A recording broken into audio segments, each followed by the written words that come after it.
മത്തായി സുവിശേഷത്തിലെ 14:21 മുതൽ 23 വരെ വാക്യങ്ങളിൽ യേശു ജെറുസലേമിനെ സമീപിക്കവേ ശിഷ്യന്മാരോട് പറഞ്ഞു, എനിക്ക് ജെറുസലേമിലേക്ക് പോകേണ്ടിയിരിക്കുന്നു. അവിടെ വെച്ച് ഞാൻ വധിക്കപ്പെടുമെന്നും ഉയർപ്പിക്കപ്പെടുമെന്നും ശിഷ്യന്മാരെ അറിയിച്ചു തുടങ്ങി. പത്രോസ് അവനെ മാറ്റി നിർത്തി തടസ്സം പറഞ്ഞു, കർത്താവേ, ഇതൊരിക്കലും നിനക്ക് സംഭവിക്കാതിരിക്കട്ടെ. യേശു തിരിഞ്ഞു പറഞ്ഞു, സാത്താനെ, എന്റെ മുമ്പിൽ നിന്ന് പോകൂ. നിന്റെ ചിന്ത ദൈവികമല്ല, മാനുഷികമാണ്. ബൈബിളിൽ ചില പേരിന് അർത്ഥവ്യാഖ്യാനമുണ്ട്. കേസരിയ ഫിലിപ്പി എന്ന് ബൈബിളിൽ കണ്ടോ വിശ്വാസ പ്രഖ്യാപനമെന്നും അതിന്റെ അർത്ഥം. ജെറീക്കോ എന്ന് ബൈബിളിൽ കണ്ടോ വിശ്വാസ വളർച്ച. സഖേവൂസ്, സമരിയാക്കാരൻ, ജെറീക്കോയിലെ അന്ധൻ, ഒരു വിശ്വാസ വളർച്ച. അവൻ ജെറീക്കോയിലെത്തി. ജെറുസലേം എന്ന് പറഞ്ഞാൽ സഹനം, മരണം, ഭൗതികരണം. എനിക്ക് ജെറുസലേമിലേക്ക് പോകേണ്ടിയിരിക്കും. സഹിക്കുവാൻ, മരിക്കുവാൻ, മഹത്വപ്പെടുവാൻ മനുഷ്യപുത്രൻ ജെറുസലേമിലേക്ക് പോകണം. അപ്പോൾ പത്രോസ് അവനെ മാറ്റി നിർത്തി തടസ്സം പറഞ്ഞു, സഹിക്കാൻ പോകരുത്, മരിക്കാൻ പോകരുത്, കുരിശെടുക്കാൻ പോകരുത്. യേശുവിന് വേണ്ടി അല്പം മയമായിട്ട് പറയാം. ആദ്യത്തെ പോപ്പാണ്, അനുകൂലമായിട്ട് പറയാം. പത്രോസെ, സാധ്യമാണെങ്കിൽ സൈഡ് തരാമോ എന്ന് ചോദിച്ചാൽ മതി. പക്ഷെ പറയുന്ന കരുമോ സാത്താനെ എന്റെ മുന്നിൽ നിന്ന് പോകും. സാത്താൻ എന്നത് ഹീബ്രു പദമാണ്. സാത്താൻ എന്ന വാക്കിന്റെ അർത്ഥം തടസ്സമേ, പ്രതിബന്ധമേ എന്നാണ്. തടസ്സമേ, പ്രതിബന്ധമേ. സഹിക്കാൻ പോകരുത്, കുരിശെടുക്കാൻ പോകരുത് പറഞ്ഞ് പത്രോസിനെ വിളിച്ചു തടസ്സമേ, പ്രതിബന്ധമേ. വഞ്ചനയുടെ ചുമതലത്താൽ യേശുവിനെ സഹനത്തിലേക്ക് തള്ളിപ്പെട്ട യുദാസിനെ വിളിച്ചു സ്നേഹിത. കുരിശിന്റെ വഴി ക്രിസ്തുവിന്റെ വഴിയാണ്. കുറുക്കുവഴി സാത്താന്റെ വഴിയാണ്. കുറുക്കുവഴികൾ ക്രിസ്തുവിന്റെ വഴികളല്ല. എന്നിട്ട് പറയുകയാണ്, കുരിശുകളും സഹനങ്ങളും വരുമ്പം 3 വിധത്തിൽ നമുക്ക് പ്രതികരിക്കാം. 1 പൈശാചികം, 2 മാനുഷികം, 3 ദൈവികം. പൈശാചികമായും മാനുഷികമായും ദൈവികമായും നമുക്ക് പ്രതികരിക്കാം. എന്താ പൈശാചികം? എന്റെ സൽപ്പേര് നശിപ്പിച്ചവൻ വണ്ടി ഇടിച്ച് ചത്തുപോലെ എന്ന് ചിന്തിക്കുമ്പോൾ അത് പൈശാചികം. എന്നെ മുദ്രപ്പെടുത്തിയൻ ഇടിവെട്ടി കരിഞ്ഞുപോണെന്ന് ചിന്തിക്കുമ്പോൾ അത് പൈശാചികം. എനിക്ക് ഭാരമുള്ളവൻ ഭൂമി വെള്ളം ഒത്തുപോണെന്ന് ചിന്തിച്ചാൽ അത് പൈശാചികം. 2 മാനുഷികം. ഓ, പെട്ടുപോയി, സഹിക്കുകയല്ല വല്ല മാർഗവും. എത്ര ആലോചിച്ചതാ, ഈ കാലമാണല്ലോ കഴുത്തെ ശാലി കെട്ടുന്നത്, സഹിക്കാം. എത്ര ചിന്തിച്ചതാ, ഈ ഭദ്രകാളിയാണല്ലോ പ്രകൃതിയായി കരുതുന്നത്. അയൽവക്കത്തെ മക്കളൊക്കെ എത്ര മിടുകൻ. ഞങ്ങൾക്കാണെങ്കിൽ 3 ശാപങ്ങളുണ്ട്. മൂത്തത് 8, രണ്ടാമത് 7, മൂന്നാമത് 5. ചുമക്കുകല്ലാതെ മാർഗമൊന്നുമില്ലല്ലോ. ഇതാണ് മാനുഷികം. അവതാ പറഞ്ഞ്, പരാതി പറഞ്ഞ് സഹനത്തെ സ്വീകരിക്കുക. 3 ദൈവികം. ഞാൻ ഒരു തെറ്റും ചെയ്തില്ല, പക്ഷെ എന്തുകൊണ്ട് എനിക്ക് ഇങ്ങനെ ഒരുത്തിനെ തന്നു, ഇങ്ങനെ ഒരുത്തിനെ തന്നു, ഇങ്ങനെയുള്ള മക്കളെ തന്നു. അറിഞ്ഞോടൊന്നും ചെയ്തിട്ടില്ല, പക്ഷെ ദൈവം അനുവദിച്ചു. ഇഷ്ടം പോലെ നടക്കട്ടെ. അതാണ് ദൈവികം എന്ന് പറയുക. ബെല്ലൂർ ആശുപത്രിയിലെ 20 ജൂനിയർ ഡോക്ടർമാര് കൊടൈക്കനാലിൽ കാണാൻ വേണ്ടി മിനി ബസ്സിൽ പോകും. കൊടൈക്കനാലിന് മല കയറുമ്പോൾ ബ്രേക്ക് പറ്റിയ വണ്ടി അഗാധങ്ങളിലേക്ക് മറിഞ്ഞു. 3 പേര് മരിച്ചു. അനേകം ദേഹത്ത് പരിക്കേറ്റു. അതിൽ 3 പേർ വെല്ലൂർ ഹോസ്പിറ്റലിൽ അഡ്മിറ്റ് ചെയ്യപ്പെട്ടു. അതിൽ ഒരാളായിരുന്നു ചങ്ങനാശ്ശേരിയടുത്ത് കങ്കട സ്വദേശിനിയായ ഡോക്ടർ മേരി വർഗീസ്. ഡോക്ടർമാര് പറഞ്ഞു, നട്ടിലിന്റെ കണ്ണി പൊട്ടി അരയ്ക്ക് താഴത്തേക്ക് ഇനി ചലിപ്പിക്കാൻ പറ്റിയല്ല. കട്ടിലിൽ തളർന്നു കിടക്കുമ്പോൾ ഭിത്തിയിലെ കുരിശുമത്ത് നോക്കിക്കൊണ്ട് ഡോക്ടർ മേരി വർഗീസ് ഒരു ചോദ്യം ചോദിച്ചു, ക്രിസ്തുവേ, എന്റെ അരയ്ക്ക് താഴത്തേക്ക് തളർന്നിട്ടു അരയ്ക്ക് മുകളിലേക്ക് ചലിപ്പിക്കാൻ ഈ ശക്തി എന്തിനാ ബാക്കി വെച്ചിരിക്കുന്നത്? ക്രിസ്തു പറഞ്ഞ മോളെ, അരയ്ക്ക് താഴത്തേക്കല്ലേ തളർന്നു, അരയ്ക്ക് മുകളിലേക്ക് ചലിപ്പിക്കാൻ പറ്റുന്ന ശരീരഭാഗം കൊണ്ട് നീ ദൈവത്തെ മഹത്വപ്പെടുത്തണം. ആത്മധൈര്യം വീണ്ടെടുത്തു. സംഘടനകളായ ശസ്ത്രക്രിയകൾ നടത്തി ലോകപ്രസിദ്ധ അവാർഡുകൾ വെല്ലൂർ ഹോസ്പിറ്റലിൽ കൊണ്ടുവന്ന ഡോക്ടർ മേരി വർഗീസ് ക്രിസ്തുവിനോട് ചേർന്ന് കുരിശിനെ നേരിടുമ്പോൾ കുരിശിനിക്കാണ് കൽപ്പ് ഒരു ത്രാണി നമുക്ക് ലഭിക്കും. നമുക്കെല്ലാവർക്കും ഉണ്ട് കുരിശ്. ആർക്കാ കുരിശില്ലാത്തത്? മെത്രാന്മാരുടെ കുരിശ്, അച്ഛന്മാർക്ക് അച്ഛന്മാരുടെ കുരിശ്, ഗുരുജീവക്കാർക്ക് നിങ്ങളുടെ കുരിശ്. എല്ലാവർക്കും ഉണ്ട് ഒരു കുരിശ്. ഓരോ പ്രായത്തിൽ ഓരോ കുരിശാണെന്നുള്ളൂ. എന്റെ കുട്ടിക്കാലത്ത് ഏറ്റവും വലിയ കുരിശായിരുന്നു ചായക്കടയിൽ ചില്ലലമാരിയിൽ പലഹാരം കാണുമ്പോൾ വായി നയാഗ്ര വെള്ളച്ചായ. അതായിരുന്നു അന്നത്തെ കുരിശ്. മുണ്ടപ്പൊരി, വഴപ്പൊരി, പപ്പടപ്പൊടി ഇങ്ങനെ വെള്ളം കാണുമ്പോൾ അത് മേടിക്കാൻ 50 പൈസ ഇല്ല. അതായിരുന്നു അന്നത്തെ കുരിശ്. ഒരു ചെറിയ ചായക്കട മേടിക്കാനുള്ള കാശ് കഷ്ടപ്പെട്ട് ഉണ്ടാക്കിയിട്ട് വന്നപ്പോൾ ഒന്നും കഴിക്കാൻ മേല എന്ന് പറയുന്ന ഒരു പുതിയ കുരിശ്. ഡോക്ടർ കഴിയുമ്പോൾ ചോദിക്കുക, അച്ഛാ പഞ്ചായത്തുണ്ടോ, പാമ്പൂരിലുണ്ടോ, മണ്ണെണ്ണയുണ്ടോ, വാങ്ങിവാനുണ്ടോ? കാശിനും കുഴപ്പമില്ല, ഭക്ഷണത്തിനും കുഴപ്പമില്ല. അപ്പോഴാ മോൻ പോയി ഒരു മുതുപണ്ടാരത്തിൽ കെട്ടിക്കൊണ്ട് വരുന്നു. മോൾ ഏതോ ഒരുത്തിനുള്ള ഒറ്റ ഓട്ടോ ഓടുന്നു. എന്തെങ്കിലും കുരിശ് നമുക്കൊക്കെ ഉണ്ട്. ദേഹത്തിൽ രോഗം, മനസ്സിലൊരു വേദ, ജീവിതത്തിലൊരു ഭാരം, ഏതെങ്കിലും കുരിശ്. അത് നമ്മുടെ ജീവിതത്തിന്റെ യാത്രയാണ് കുരിശ്. അതുകൊണ്ടാണ് കർത്താവിന്മാരാകെ ചെല്ലുമ്പോൾ അവസാനത്തെ പ്രാർത്ഥന എന്താ? ഈശോമിശിഹായുടെ വാഗ്ദാനങ്ങൾക്ക് ഞങ്ങൾ യോഗ്യരാകാൻ. എന്താണോ ഈശോമിശിഹായുടെ വാഗ്ദാനം? മർക്കോസ് 10:30, ഈ ലോകത്തിൽ പീഡകളും കുരിശുകളും, വരാനിരിക്കുന്ന ജീവിതത്തിൽ നിത്യമായ സന്തോഷവും. ഇതാണ് ഈശോമിശിഹായുടെ വാഗ്ദാനം. പള്ളിയിൽ വെച്ച് നമ്മൾ പാടും, ഉരുക്കി എന്നെ നീ വാർത്തെടുക്കും. ദൈവം പ്രാർത്ഥന കേൾക്കും. ഒരു വിളിക്ക് തിരിച്ചു വരുമ്പോൾ ഉരുക്കാൻ കെട്ടണം, വാർക്കാൻ വെള്ളം നിർത്തി, തകർത്ത് വാരാൻ കൊച്ചുമക്കൾ, മരുമക്കൾ, തകർന്ന് വായിക്കാൻ 40 ഗോത്രങ്ങൾ നാട്ടിൽ നിന്നും ഫോൺ വിളിക്കുന്നു. അവർ ചോദിക്കും, പള്ളിയിൽ വെച്ച് പാടില്ലല്ലേ, ഞങ്ങളൊന്ന് സഹകരിക്കട്ടെ. ഞാൻ തമാശന് പാടില്ലേ, നീ സീരിയസ് ആയിട്ട് എടുത്തോ? കുരിശുകൾ വരുമ്പോ നമ്മുടെ പ്രതികരണങ്ങൾ ഇങ്ങനെയാണ്. AD 314 പൗലോസ് സഭാപിതാവായ വിശുദ്ധ എഫ്രേം ഇപ്രകാരം പറഞ്ഞു, ഈ ലോകത്ത് എവിടെ നോക്കിയാലും കുരിശിന്റെ അടയാളമാണ്. ആകാശനിലെ പക്ഷി ചെറുത് വലിക്കുമ്പോൾ കുരിശിന്റെ അടയാളം. കപ്പൽ വെള്ളത്തിലൂടെ കിഴക്ക് പടിഞ്ഞാറും തെക്ക് വടക്ക് ഓടുമ്പോൾ കപ്പൽ വെള്ളത്തിൽ കുരിശടയാളം ഇടുന്നു. കർഷകൻ കലപ്പോട് ഭൂമി ഉഴുതു പറിക്കുമ്പോൾ അവൻ ഭൂമിയിൽ കുരിശടയാളം ഇട്ടിട്ട് പോകുന്നു. 8 നൂറ്റാണ്ടുകൾക്ക് മുമ്പ് ഞങ്ങളുടെയൊക്കെ സഭയുടെ സ്ഥാപകനായ മിസ്റ്റർ ഫ്രാൻസിസ് അസീസി കുരിശിനെ നോക്കി പറഞ്ഞു, ഈശോ മിശിഹായെ ഞങ്ങളെ കുമ്പിട്ട് ആരാധിക്കുന്നു. എന്തുകൊണ്ടെന്നാൽ വിശുദ്ധ കുരിശിനാൽ ലോകത്തെ വീണ്ടും രക്ഷിച്ചു. അസീസി പുണ്യവാളുടെ പ്രാർത്ഥനകളുടെ സഭ കുരിശിന്റെ വഴിയിൽ കൂട്ടിച്ചേർത്തു. അപ്പൊ ഈ കുരിശിന്റെ ഒരു ജീവിതം എല്ലാവർക്കും ലോകത്ത് സകലർക്കുമുണ്ട്. കുരിശിന്റെ ജീവിതം പരിശുദ്ധ ദൈവമാതാവിന്റെ കുരിശുകൾ, മാതാവിനെ വളരുന്ന അതിമനോഹരമായ 2 ഗാനങ്ങൾ നമ്മുടെ ഈ വേദിയിൽ കേട്ടു. അമ്മയ്ക്ക് കുരിശുണ്ടായിരുന്നു, അമ്മ പ്രസവിച്ച പുത്രന്റെ കുരിശുണ്ടായിരുന്നു, അപ്പസ്തലന്മാർക്ക് കുരിശുണ്ടായിരുന്നു, നമ്മുടെ കാർന്നവന്മാർക്ക് കുരിശുണ്ടായിരുന്നു. ഗൾഫിൽ ആദ്യമാദ്യം ഞങ്ങൾക്ക് ഒരുപാട് സഹനങ്ങളുണ്ടായിരുന്നു. ആർക്കാ കുരിശില്ലായിരുന്നു? മാതാവിന്റെ സഹനമില്ലേ? ഒന്ന് ചിന്തിച്ചു നോക്കിയേ. മറിയം പരിശുദ്ധാത്മാവിനാൽ ഗർഭിണിയായി കാണപ്പെട്ടപ്പോൾ ആരെങ്കിലും മറിയത്തിന്റെ വയറെ നോക്കിയാണ് കൈകൊട്ടി പാടിയോ? അമ്മേ അമ്മേ തായേ, അമ്മയ്ക്കേറോ മോനെ. എല്ലാം തിരിച്ചു മേരി വഴിയൊക്കെ കൊച്ചിന്റെ അപ്പനാര? ഇതാണ് ആദ്യത്തെ ചോദ്യം. മറിയം പറഞ്ഞു കാണും, ദൂതം പറഞ്ഞായിരുന്നു സഹകരിക്ക് വേണ്ടി പരിഹരിക്കാമെന്ന് പറഞ്ഞ് തന്നിട്ട് പോയതാ. ഡിസംബർ 25 നക്ഷത്രം കഴിയുമ്പോൾ കാര്യം വ്യക്തമാവും. ഇന്ന് മുണ്ടക്കല്ലെടുത്തെറിയും, അന്ന് വെറുതെ വീഴും. വൈകിട്ട് കൊച്ചിന്റെ അപ്പനാരാണ് കാണിക്കാൻ പറ്റാതെ വേദനിക്കുന്ന പരിശുദ്ധയമ്മ. ഇനി മോനെ പ്രസവിക്കുന്ന സമയമായി. ഒരു സ്ഥലമില്ല പ്രസവിക്കാൻ.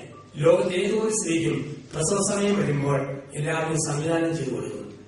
ലോക നിയമങ്ങൾ ഒരു നിയമമാണ്, അന്താരാഷ്ട്ര നിയമമാണ്.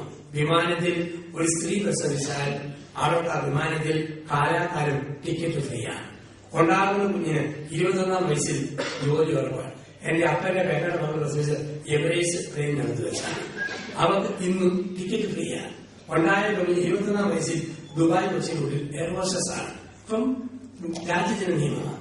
നമ്മുടെ നാട്ടിലാണെങ്കിലും ഒരു സ്ത്രീക്ക് പ്രസവത്തിന് സമയം വന്നാൽ എന്തെല്ലാം സൗകര്യമാണ്. പത്രത്തിലിടയിലാണ് വാർത്ത, ഓടുന്ന ഓട്ടോയിൽ കുടുങ്ങിക്കോട് പ്രസവം, KSRTC നിറയിക്കോട് പ്രസവം. 6 മാസം മുമ്പ് വരെ കേരളത്തിലെ ചില റോഡിലൂടെ യാത്ര ചെയ്താൽ ഗർഭിണികൾ മാത്രമല്ല ആളുകൾ പോലും പ്രസവിച്ചു. കുറെ നാളെ കഴിയുമ്പോൾ മര്യാദയ്ക്ക് നേരാമണ്ണം പരുവായി വരികയില്ല. അപ്പൊ ഇവിടെ നോക്കിയാലും ഈ സംവിധാനം ചെയ്തു കൊടുക്കും. അവിടെയാണ് മറിയത്തിന് മോനെ പ്രസവിക്കുവാൻ സൗകര്യം കിട്ടാന പരിശുദ്ധ അമ്മയെ നമ്മൾ കാണുന്നു. വീണ്ടും മോനെ പ്രസവിച്ചു.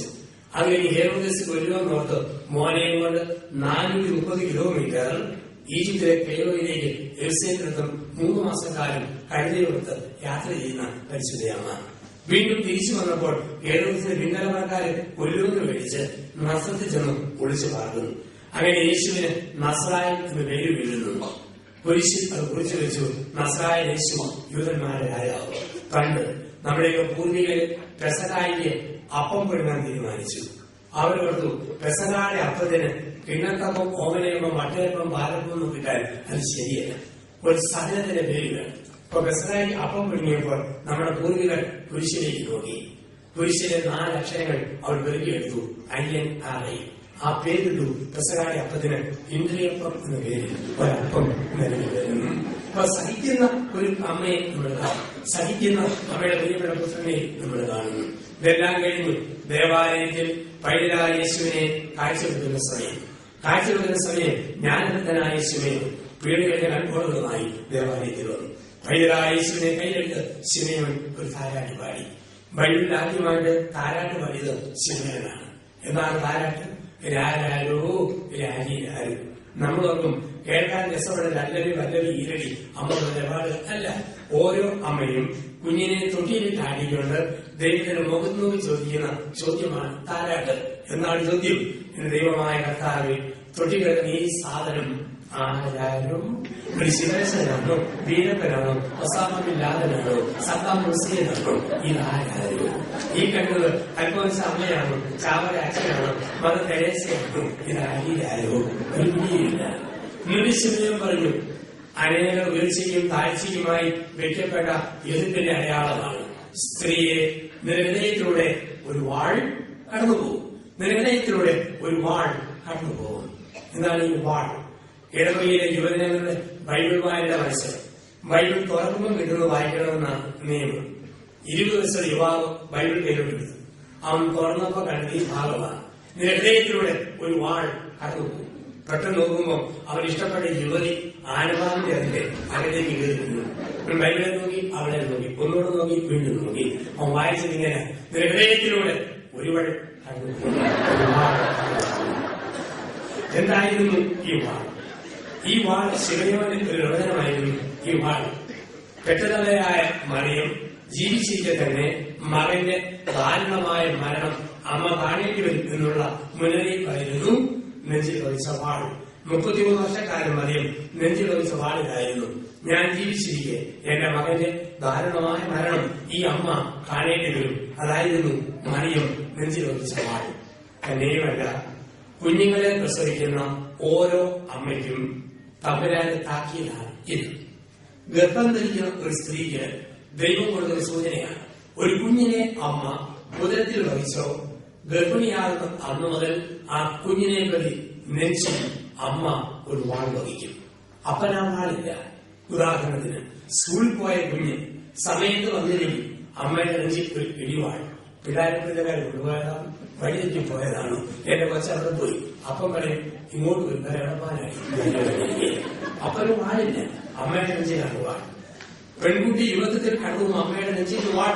ദൈവമേ, അഴിവ് ഉള്ളിലെങ്ങാനും പെടും, മോൻ കഴിച്ച വഴിയിൽ പോവോ, മോനെ കുറിച്ച് യുവത്വത്തിൽ അമ്മയുടെ നെഞ്ചിൽ ഒരു വാൾ. പെണ്ണിന് വയസ്സ് 28 കല്യാണം നടക്കുന്നില്ല, അമ്മയുടെ നെഞ്ചിൽ ഇടിവാൾ. എന്റെ ദൈവമേ, എന്റെ പെണ്ണ് കല്യാണം നടക്കാതെ പോവോ? അപ്പൊ പറയും, ബോഡിയെ പൊട്ടി പെണ്ണായി പറഞ്ഞവർക്കെല്ലാം എവിടെയും ഉത്സവം വെച്ചിട്ടുണ്ട്, സമയത്ത് കൊണ്ടുപോകും കയ്യിൽ വേണ്ടിയിരിക്കും. കെട്ടിച്ചു വിട്ട പെണ്ണിന് 3 വർഷം കഴിഞ്ഞും കൊച്ചുണ്ടാകുന്നതിൽ അമ്മയ്ക്ക് പിന്നെയും വാൾ. എന്റെ കൊച്ചില്ലാതെ മരിച്ചു പോവോ? അമ്മയുടെ നെഞ്ചിൽ വാളാണ്. ജനിച്ച കുഞ്ഞിനെ കുറിച്ച് അമ്മയുടെ നെഞ്ചിൽ എന്നും വാള്. സ്വന്തം മക്കളെ നെഞ്ചിൽ വാൾ വഹിക്കാൻ വിളിക്കപ്പെട്ടവൾ അമ്മ. അപ്പൻ കുടിച്ചിട്ട് വാൾ വെച്ചോണ്ട് നടക്കും, അമ്മ നെഞ്ചിൽ വാൾ വഹിച്ചുകൊണ്ട് നടക്കും. ഇതാണ് ഇസമയുടെ നിർഭയത്തിലൂടെ ഒരു വാൾ കണ്ടു. വീണ്ടും നമ്മൾ കാണുന്നു, യേശു തന്നെ അമ്മയെ ഇടയ്ക്കിടയ്ക്ക് വേദനിപ്പിക്കുന്നതാണ്. ഇടയ്ക്കിടയ്ക്ക് വേദനിപ്പിക്കും. ദേവാലയത്തിൽ എന്റെ പിതാവിന്റെ കാര്യത്തിൽ ഞാൻ വ്യാപനായിരിക്കേണ്ടതല്ലേ? ആരാണ് എന്റെ അമ്മ? ആരാണ് എന്റെ സഹോദരന്മാർ? എനിക്കും നിനക്ക് ബന്ധം എന്റെ സമയമായിട്ടില്ല. മുറിക്കുന്ന വാക്കുകൾ പുത്രൻ അമ്മയോട് പറയുന്നു. അതെന്തുകൊണ്ടാ? മരിയൻ ദൈവശാസ്ത്രത്തിന്റെ വ്യാഖ്യാനികളാണ്.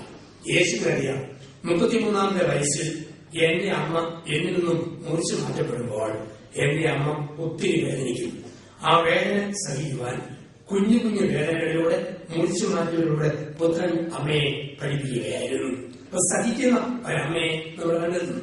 വീണ്ടും കുരിശിൻ ചുവട്ടിലെ അമ്മ. മറിയിൽ നിന്ന പാറമേൽ കുരിശിൽ നിന്ന് വലിയ ചോരത്തുള്ളികൾ ചുവപ്പുചാലുകൾ സൃഷ്ടിച്ചു.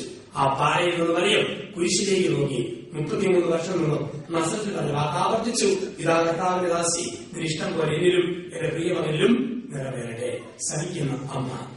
യേശുവിന്റെ ശരീരം മാതാവിന് വഴിയിൽ കിടത്തി. തിരുസഭയിലെ വലിയ വിശുദ്ധനായ മിസ്റ്റർ കോൺറാഡ് ഇപ്രകാരം പറഞ്ഞു: എനിക്കധികം പഠിത്തമില്ല, എനിക്ക് വായിക്കാൻ അറിയാവുന്നതും 6 അക്ഷരങ്ങളാണ്. 5 ചുവന്ന അക്ഷരങ്ങളും ഒരു വെളുത്ത അക്ഷരവും. 5 ചുവന്ന അക്ഷരങ്ങൾ എന്റെ ക്രിസ്തുവിന്റെ 5 മുറിവുകൾ. ഒരു വെളുത്ത അക്ഷരം അവനെ മടിയിൽ കടത്തിയ വെണ്ടാമൽ പൂവായ അവന്റെ അമ്മ. എല്ലാം കഴിഞ്ഞും ആദിമസഭ പുത്തൻ കുർബാന അർപ്പിക്കുകയാണ്. പത്രോസും യാക്കോബും യോഹന്നാനും സിയോൻ മാളികയിലും മർക്കോസിന്റെ വീട്ടിലൊക്കെയായിട്ട് പുത്തൻ കുർബാന അർപ്പിച്ച ആദ്യ നാളുകൾ.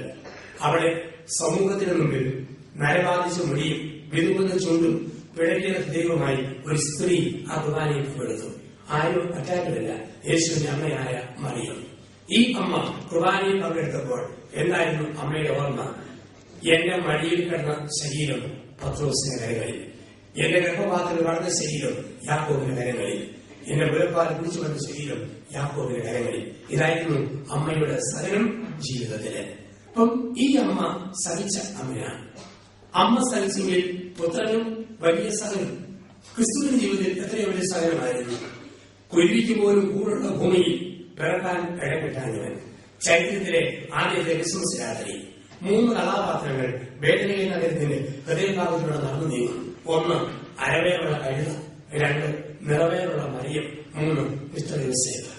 എല്ലാ വീടിനും അത് മുട്ടിപ്പിടിച്ചു. ഇടമുണ്ടോ കൊച്ചിലുണ്ടാകാൻ ഇടമുണ്ടോ? എല്ലാവരിൽ നിന്നും മറുപടി ഇടവില്ല ഉണ്ടാകാൻ ഇടവില്ല. ആർക്കാ ഇടം കിട്ടാത്തത്?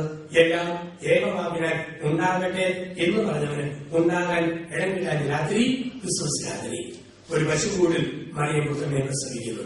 വീണ്ടും യേശു ആ ജനനത്തിൽ ആരംഭിച്ച സകലം ജീവിതത്തിലുടനീളം അവനെ ആരും മനസ്സിലാക്കിയില്ല.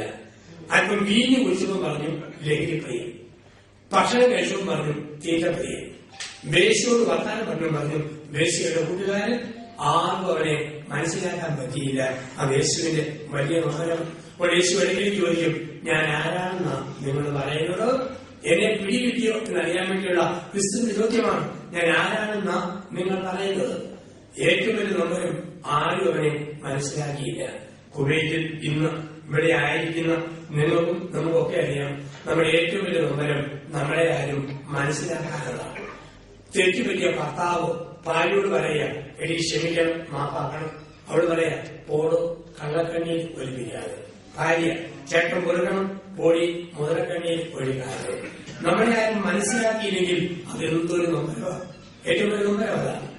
എന്റെ വീട് ഇടുക്കി ജില്ലയിലെ കട്ടപ്പനയടുത്ത് വലിയ പോവാള ഒരു കൊച്ചിനാകും. അപ്പൊ ഞങ്ങളുടെ നാട്ടിൽ ഞാനൊക്കെ സ്കൂളിൽ പഠിക്കുമ്പോൾ കടന്നില്ല. ആപ്പിള, ഓറഞ്ച്, മുന്തിരി തുടങ്ങിയ ഐറ്റങ്ങളാണെങ്കിൽ അടുത്ത സിറ്റിയായ കട്ടപ്പനയിൽ പോകണം. അത് ഇടവയിലെ വലിയ പെരുന്നാൾ വരണം. ഇന്നിപ്പം കരണ്ടൊക്കെയായി ഫ്രിഡ്ജും ഫ്രീസറും ആപ്പിളും മുന്തിരിയൊക്കെ ഇഷ്ടം പോലെ കാണാറുണ്ട്. ഞാൻ 1985 കുപ്പായം ധരിച്ച നോവിഷ്യേറ്റ് കാലഘട്ടം മാറ്റിവിടാം. അപ്പം അത് കഴിഞ്ഞ് ഞാൻ വീട്ടിൽ വന്നു. വികാരിച്ചും പറഞ്ഞു, 5ാം ക്ലാസ്സിൽ വേളപാട് പഠിക്കുന്ന കന്യാസ്ത്രീയമ്മ സ്വരോടൊപ്പം പനിയായി കിടക്കുക. വെറുതെ 5ലെ പിള്ളേരെ പഠിപ്പിക്കുക. 50 കുഞ്ഞുങ്ങളുടെ ക്ലാസ്സുകൾ ഞാൻ ആവേശത്തോടെ പഠിപ്പിച്ചു. ഇസ്രയേലിലെ മുട്ടാട്, പാലസ്തീനിലെ കോലാട്, മുന്തിരിത്തോട്ടം, സെക്കോർ മുന്തിരിപ്പഴം കുഞ്ഞുങ്ങൾ കേട്ടുകൊണ്ടിരുന്നു. അവസാനം എനിക്കൊരാഗ്രഹം, അധികം മുന്തിരിങ്ങ കണ്ടുപഠിച്ചില്ലാത്ത കുട്ടികളെ മുന്തിരിങ്ങാണ് ഒരു പടം വരയ്ക്കണം. നിങ്ങൾ വർത്താനം പറയണമെന്ന് കുട്ടികൾ വർത്താനം പറഞ്ഞിരുന്നു. ഞാൻ ഒരു ചോക്ക് എടുത്തിട്ട് ബോർഡിൽ അവിടെ ചെന്നു. എന്റെ സർവശക്തികളെയും സമന്വയിപ്പിച്ച് വളരെ അതിമനോഹരമായി മുന്തിരിങ്ങ 5 മിനിറ്റ് കൊണ്ട് വരച്ചു വെച്ചു. അല്പം ദൂരത്തേക്ക് മാറിയിട്ടുള്ള സൃഷ്ടികർമ്മം കഴിഞ്ഞ് ദൈവം പറഞ്ഞതുപോലെ മുന്തിരിങ്ങായി നോക്കി ഞാനും പറഞ്ഞു, കൊള്ളാം, വളരെ നന്നായിരിക്കുന്നു. ഞാൻ 50 കുഞ്ഞുങ്ങളോട് ചോദിച്ചു, മക്കളെ, അച്ഛൻ ഈ ബോർഡിൽ വെച്ച് എന്താണെന്ന് നിങ്ങൾ ആർക്ക് പറയാം? 50 പേരും ഒട്ടും തെറ്റാതെ ഒരേ സ്ഥലത്തിൽ പറഞ്ഞു, ബലൂൺ അച്ഛൻ വരച്ചു വെച്ചത്. അന്ന് എന്നിലെ ചിത്രകാരൻ അന്ത്യശ്വാസം പിടിച്ചു. എന്നെ കഴിയുകയും 20 തരം കിട്ടില്ല. ഒരു കാര്യം ചെയ്തിട്ട് അതുപോലെ പിടിയിട്ടില്ലെങ്കിൽ അതാണ് മനുഷ്യന്റെ ഏറ്റവും വലിയ സഹനം. ഞാൻ കഴിഞ്ഞ കൊല്ലം ഉഴവൂരിലായിരുന്നു. ഉഴവൂരിൽ ഒരു പുൽക്കൂടുണ്ടാക്കി. 20 യുവജനങ്ങൾ എന്നെ സഹായിക്കാൻ വന്നു. എന്റെ കൂട്ടുകാരൻ അച്ഛൻ ജർമ്മനിയിൽ നിന്നും കോമളാൻപോയി പോലുള്ള ഒരു ഉണ്ണീശ് എത്തിച്ചു. മുട്ടം മറിയം, മുഴുത്ത എലിസബോ, ഒട്ടക ആട്, മൈലം വിലമൈന, ഇടയൻ കാരാകന്മാർ, വിദ്വാന്മാർ എല്ലാവരും നിരന്നു. പക്ഷെ ഒരു കാര്യം ഒക്കുന്നില്ല. ഉണ്ണീശോയെ ഒരു ഹൃദയത്തിൽ പറക്കണം. ഹൃദയം ഉണ്ടാക്കാൻ നോക്കിയിട്ട് എത്ര നോക്കിയിട്ടും ഒക്കുന്നില്ല. അവസാനം ഞാൻ 2012 ഇടുക്കി ജില്ലയിലെ മുരിക്കാശ്ശേരിയിൽ ഒരാശുപത്രിയുണ്ട്, അക്ബർസ് ഹോസ്പിറ്റൽ. ഞാൻ അവിടെ സംസാരിക്കാൻ പോകുന്ന അച്ഛനാണ്. അപ്പം അന്ന് 2012 അവൾ ഉൾക്കൊണ്ടുണ്ടാക്കിയത് ഹൃദയത്തിലാണ് ഉണ്ണി പിറന്നു കിടന്നത്. ഞാൻ ഡോക്ടർ കന്യാസിനെ വിളിച്ചു, സിസ്റ്ററെ 2012 ഹൃദയം അവിടെ തന്നെ വന്നു. സിസ്റ്റർ വെച്ചാൽ കളഞ്ഞിട്ടില്ല, ഹൃദയം ഗോഡൌണിൽ കിടപ്പുണ്ട്. ഞാൻ കൂട്ടുകാരന്റെ കാറും കൊണ്ട് മുരിക്കാശ്ശേരി ഹൃദയം കാറെ കയറ്റി ഒഴുകോരി കൊണ്ടുവന്നു.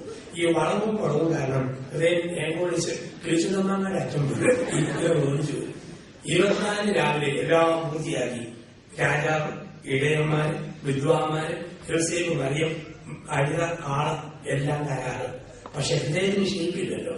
കൂട്ടുകാരെ കൂടി ഹാർഡ്ബോർഡ് വെച്ച് തെർമോക്കോളും ചേർത്ത് സ്ക്വീസ് ചെയ്ത് ഒരുമാതിരി ഷേപ്പ് ആക്കി എടുത്തു.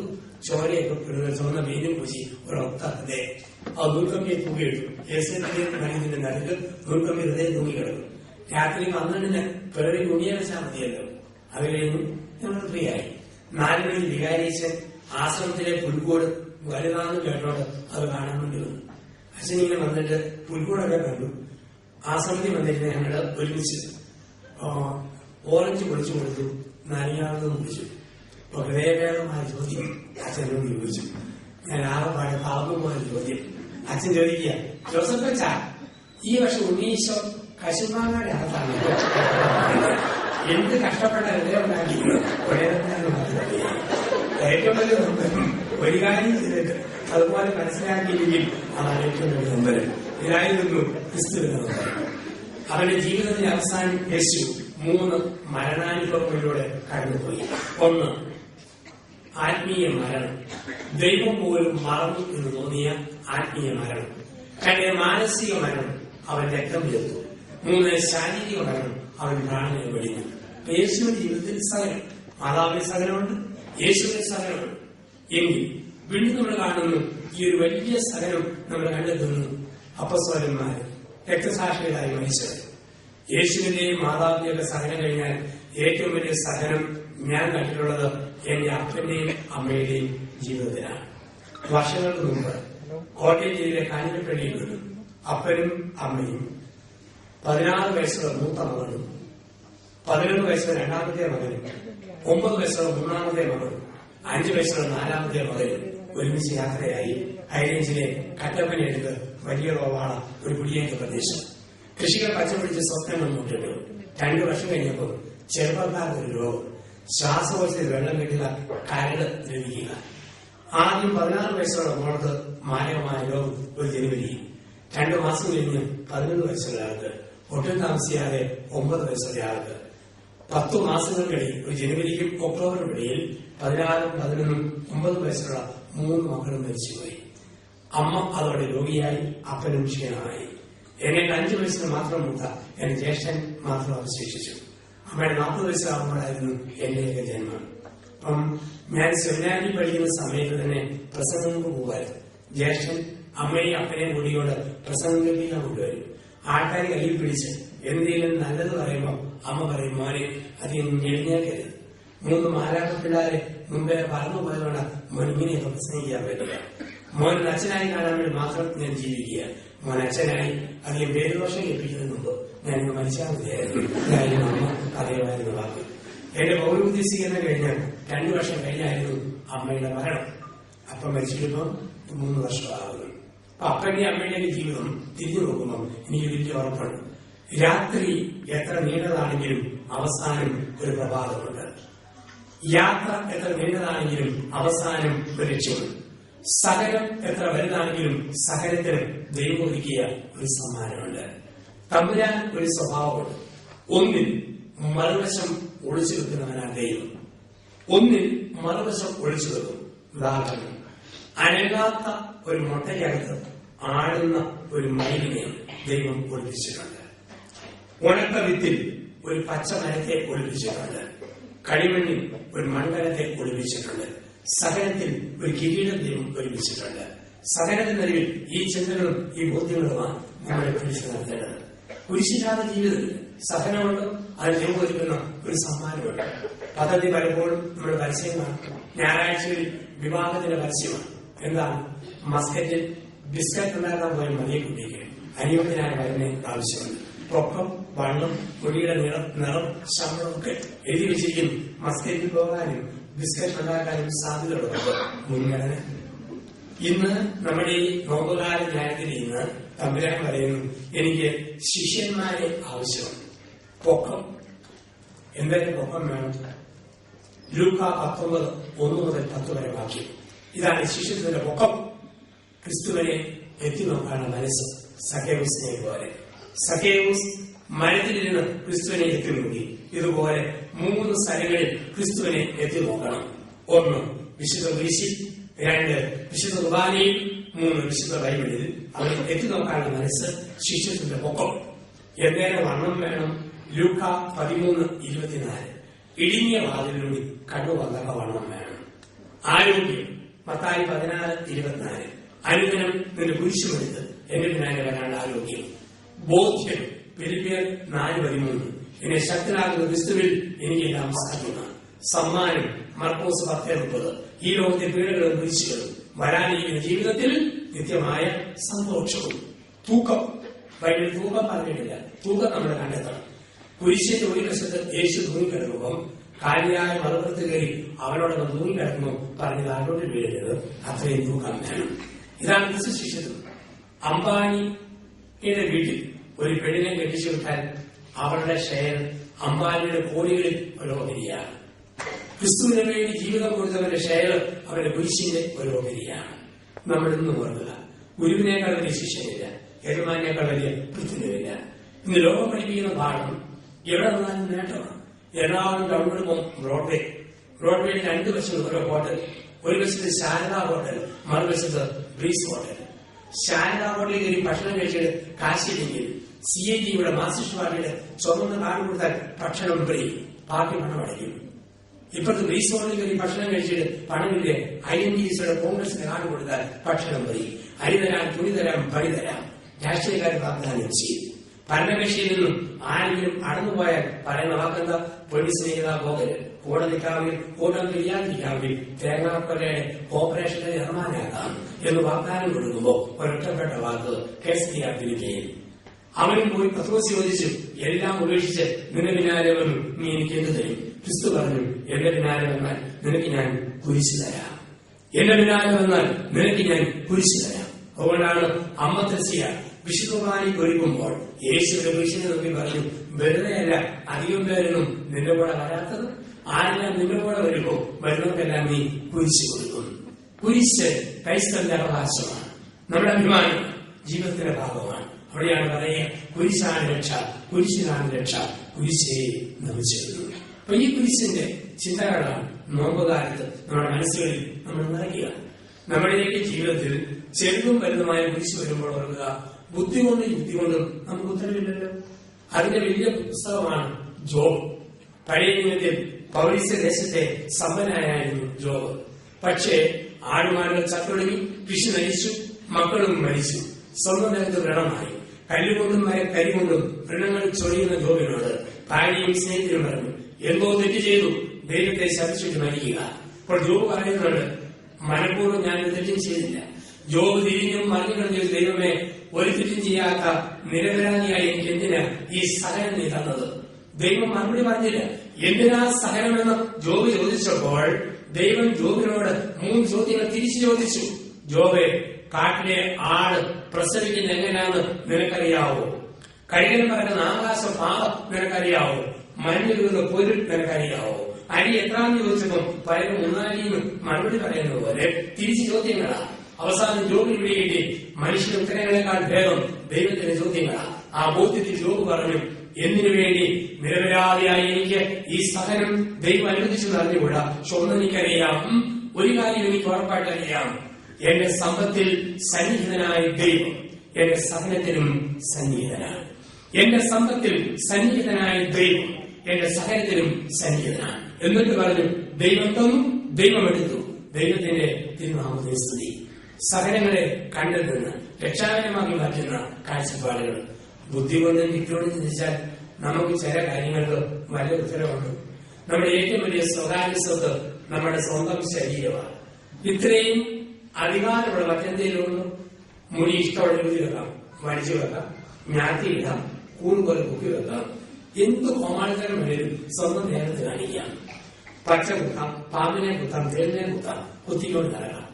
യൂറോപ്പിൽ അമേരിക്കനെ കാണും ചെറുപ്പക്കാരി പെണ്ണുങ്ങൾ ബ്ലൗസ് ഇട്ടിട്ട് കൈ ഇറങ്ങി കക്ഷവും കാണിച്ചു നടക്കുന്നതാണ്. കാരണം എന്ത് കോമാളിത്തരം വേണമെങ്കിലും ദേഹത്തെ മനുഷ്യനെ കാണിക്കുക. സംസ്ഥാനമില്ലാത്ത മനുഷ്യൻ ദേഹത്ത് വേലത്തരങ്ങൾ കാണിച്ചുകൊള്ളും.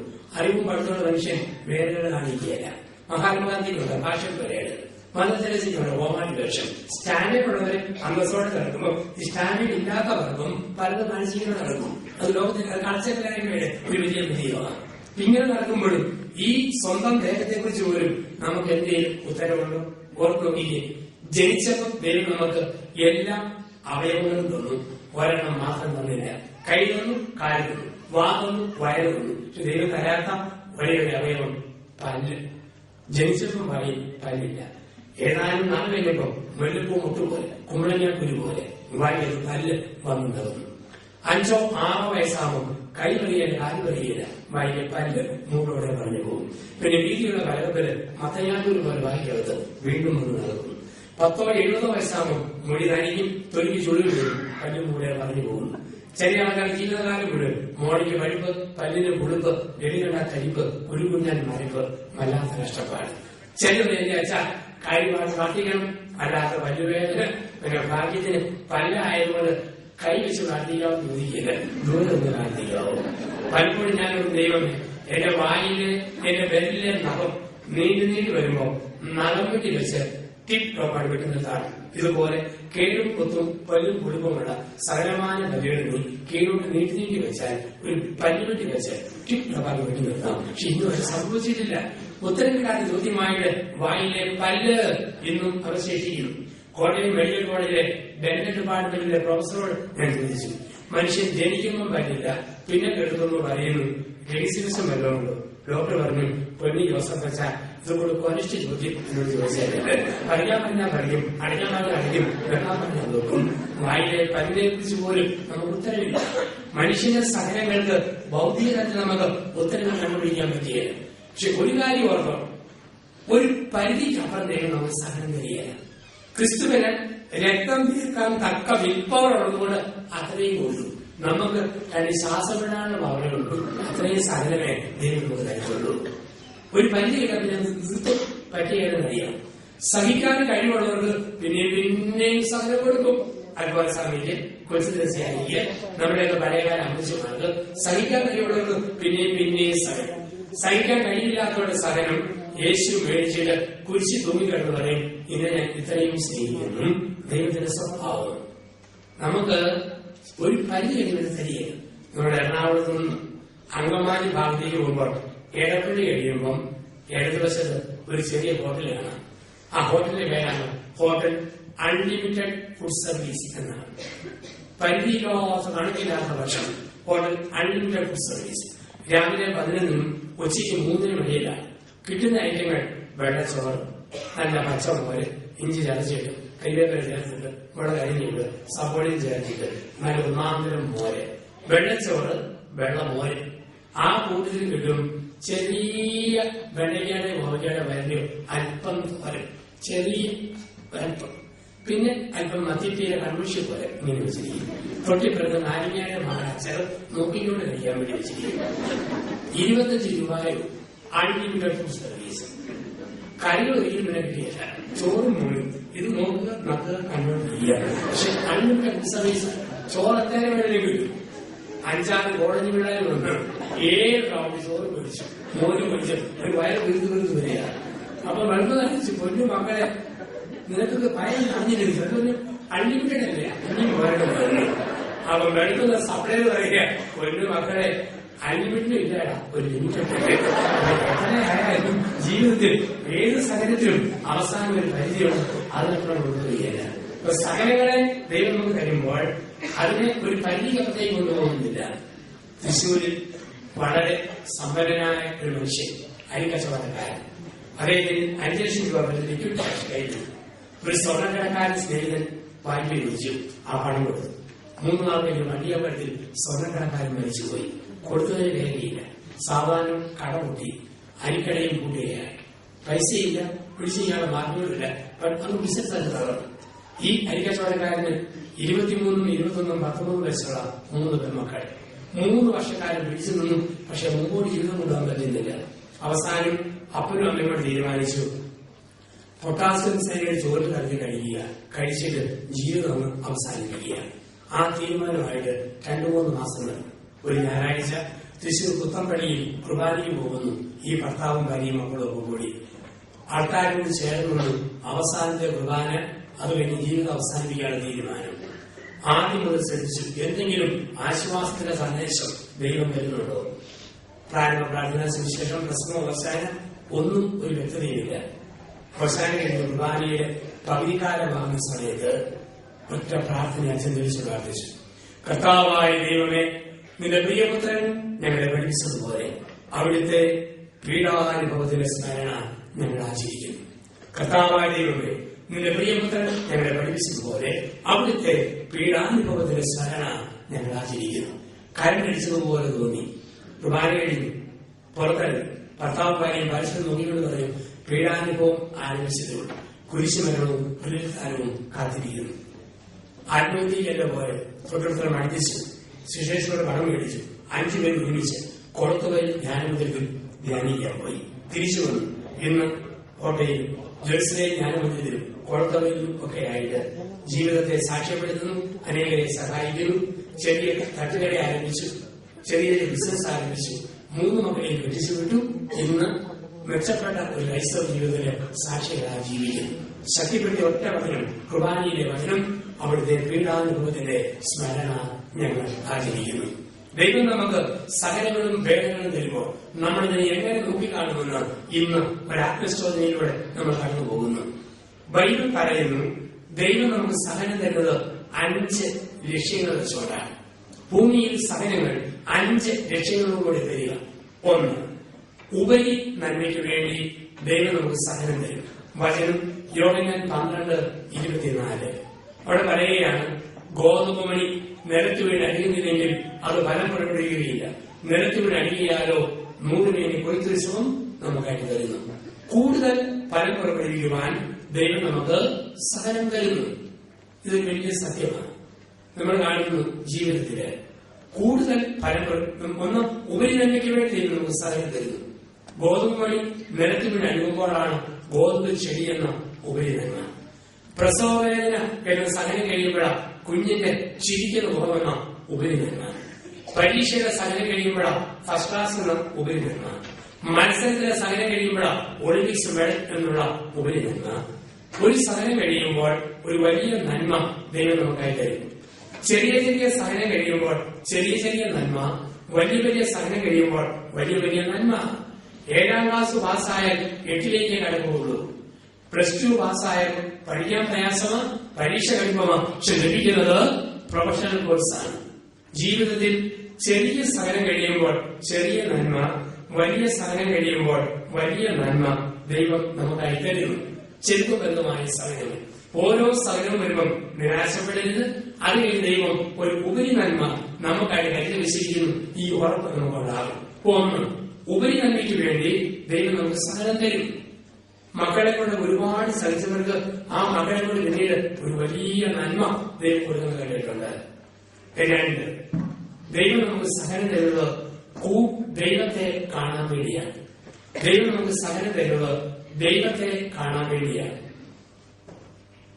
അപ്പസ്തോല പ്രവൃത്തികൾ 9-ാം അധ്യായം. 2 കണ്ണും തുറന്നിരുന്നപ്പോൾ സാവൂൾ ദൈവത്തെ കണ്ടില്ല. പക്ഷെ 2 കണ്ണുകളിലും അന്ധത ബാധിച്ചപ്പോൾ സാവൂൾ ദൈവത്തെ കണ്ടു. കണ്ണുകുടിയനായ മനുഷ്യനെ ഉപദേശിപ്പിക്കാൻ വേണ്ടി ഭാര്യ എന്നെ കൊണ്ടുവരും. അദ്ദേഹം പറഞ്ഞു, അച്ഛാ, ഇതൊക്കെ ജീവിതത്തിന്റെ അവകാശമാണ്, അല്പം സുഖിക്കാതെ ജീവിക്കുന്ന കാര്യം. എന്നോട് ഒത്തിരി തർക്കിച്ചു. പിന്നെ ഞാൻ ആ മനുഷ്യനെ കാണുന്നത് അന്തിവാസം എടുക്കാൻ വേണ്ടി ലക്ഷോർ ഹോസ്പിറ്റലിൽ ചെല്ലുമ്പോഴാണ്. ഞാൻ ചെല്ലുമ്പോൾ ഈ മനുഷ്യൻ പാവപ്പാടെ തളർന്നു കിടപ്പാണ്. ഞാൻ ചോദിച്ചു, ജീവിതത്തിൽ ഒന്നുമായി വീഴ്ചകൾ കണിയാൻ പറഞ്ഞതിന് ശാപത്തെ കുറിച്ചൊരു കാര്യമില്ലല്ലോ. അടുത്തെങ്കിലും പണ്ടെന്ന് വെച്ചാൽ ഈ ലോകവും തളർച്ചയുമാണ്. ദിവ്യ ജ്ഞാനത്തിൽ പോകാനും പ്രാർത്ഥിക്കാനും എന്റെ തമ്പുരാനെ കാണാനും എനിക്ക് അവസരം നൽകി തന്നത്. സഹനങ്ങൾ ദൈവത്തെ കാണാനുള്ള അവസരങ്ങൾ. ഉദാഹരണത്തിന്, വീട്ടിൽ ഒരാൾക്ക് മാരകമായ രോഗം വരുമ്പോ എല്ലാവരും ഒരുമിച്ച് കൂടി തമ്പുരാനെ വിളിക്കും. മോനോ മോക്കോ ഒരു പെടോ വരുമ്പോൾ അപ്പനൊരു അല്പം കൂടി അടുത്ത് ഒന്നിച്ച് ദൈവത്തെ വിളിക്കും. സഹനങ്ങൾ ദൈവം നമുക്ക് തരുന്നത് ദൈവത്തെ കാണാനാണ്. ലോകത്ത് എവിടെയില്ലാത്ത തീഷ്ണത ഗൾഫിലുണ്ട്. ഗൾഫിലെ ഏറ്റവും കൂടുതൽ തീഷ്ണത വിശ്വാസത്തിൽ സൗദി അറേബ്യയെ കാണാം. കാരണം സഹനങ്ങളും ടെൻഷൻ, നാളെ കുറിച്ച് ഉറപ്പില്ല, ജോലിക്ക് ഒരു ഭദ്രതയില്ല, എന്ത് സംഭവിക്കുന്ന അറിയത്തില്ല, മുറുകെ പിടിക്കാൻ ദൈവം മാത്രം. പക്ഷെ യൂറോപ്പിൽ ചെന്നാൽ ഈ തീഷ്ണതയില്ല. അമേരിക്കയിൽ ചെന്നാൽ നമുക്ക് നമുക്കറിയാം ഒത്തിരി മെച്ചമാണ്. പക്ഷെ യൂറോപ്പിനെ സംബന്ധിച്ചിടത്തോളം ഈ തീഷ്ണത കുറവാണ്. കാരണം ഒന്നിനെ കുറിച്ച് ആഗ്രഹപ്പെടേണ്ട ഭൗതികമായൊക്കെ ഉണ്ട്, അതിൽ ആശ്രയിച്ചു പോകുന്നു. ദൈവവിശ്വാസം സഹനം നമുക്ക് തരുന്നത് ദൈവത്തെ കാണാൻ വേണ്ടിയിട്ടാണ്.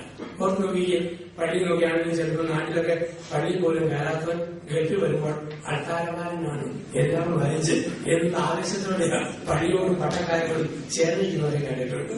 എന്നൊരു തീക്ഷണയാണ്. അപ്പം ഇതാണ് ജീവിതം നമുക്കറിയാം. സഹനം ദൈവത്തെ കാണാനുള്ള അവസരമായി ദൈവം നമുക്ക് ക്രമീകരിക്കും. ഒന്ന്, ഉപരിനന്മയ്ക്ക് വേണ്ടി. രണ്ട്, ദൈവത്തെ കാണാൻ. മൂന്ന്, സഹനം ദൈവം നമുക്ക് അനുവദിക്കുന്നത് കൂടുതൽ ഫലം പുറപ്പെടുവിക്കാൻ വേണ്ടിയിട്ടാണ്. ആരാണ് കൂടുതൽ സഹിക്കുക അവർ കൂടുതൽ ഫലം പുറപ്പെടുവിക്കും. യോഹന്നാന്റെ സുവിശേഷം 15-ാം അധ്യായത്തിൽ നമ്മൾ ഇങ്ങനെ വായിക്കുന്നു: ഫലം തരാത്ത മുന്തിരിയെ വെട്ടി ഞാൻ തീയിടുകയും ഫലം തരുന്നതിനെ കൂടുതൽ കായ്ക്കുവാനായി വെട്ടിയൊരുക്കും.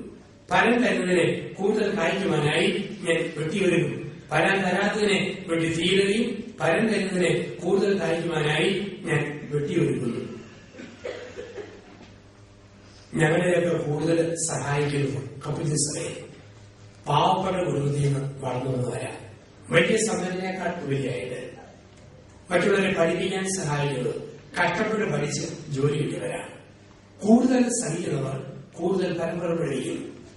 2, 3, 1, 2 ലോകമഹായുദ്ധങ്ങളിൽ പങ്കെടുത്ത തകർന്ന ജർമ്മൻ ജനതയാണ് ലോകത്തെ ഏറ്റവും കൂടുതൽ സഹായിച്ചത്.